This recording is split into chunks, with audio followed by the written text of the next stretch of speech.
It used to be when a sign at the mall read, "Everything must go." These days, it could mean the entire mall is shutting down.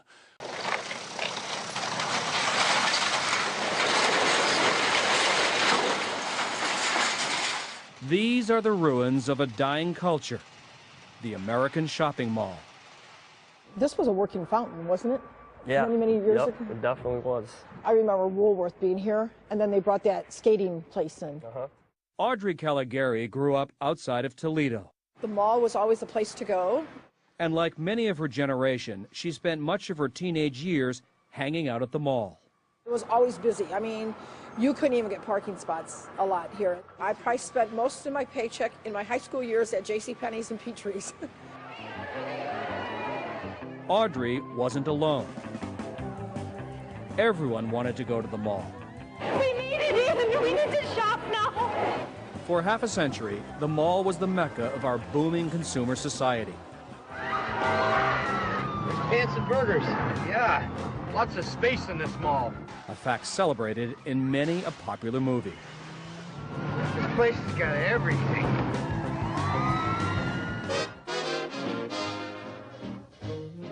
America's love affair with shopping malls began in 1956, when the nation's first fully enclosed mall, Southdale, opened its doors outside Minneapolis. This was the most exciting period in this economy. Actually, the most explosive growth anywhere on Earth at any time during history, early 50s through the 70s. Robin Lewis is the author of The New Rules of Retail. In the mid-50s, Dwight Eisenhower signed the Interstate Highway Act. These new highways will have a far-reaching economic impact on the entire nation. And they constructed 54,000 miles of interstate highway. Now, what that did immediately is it provided mobility, so they began to move into the suburbs and cities. But also, what it afforded was the ability to construct these regional malls. And they just exploded across the country. Between 1956 and 2005, about 1,500 malls were built, including the Mall of America in Minnesota, one of the world's biggest, 4.2 million square feet, 520 stores, an amusement park, and even a wedding chapel. It was a golden age of shopping, which lasted until a new golden age came along, courtesy of the internet. All of a sudden, the consumer now has every single retail store throughout the world a key tap away. Today, malls across the U.S. are dying. No new enclosed mall has been built since 2006. And Lewis predicts fully half of all our malls will close in the next 10 years. Why would you get in your car and drive to a mall when you can just reach in your pocket? That's the point. But if the mall is dead, how do you explain this?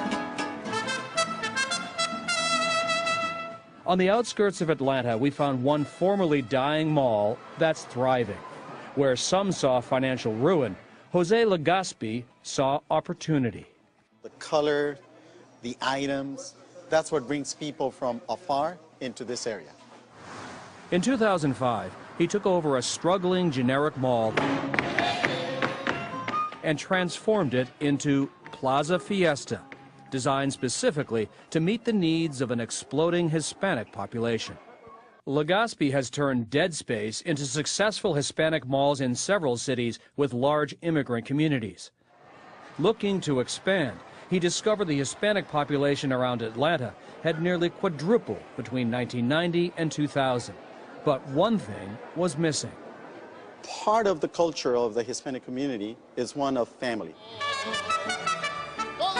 There was not a place where the families could gather. And shopping doesn't just mean shoes and clothing or eating at a restaurant, but it's also a place where they can listen to music, sit down, relax, and spend some time with the family. Plaza Fiesta has 280 stores, but there's also a doctor's office and a dentist.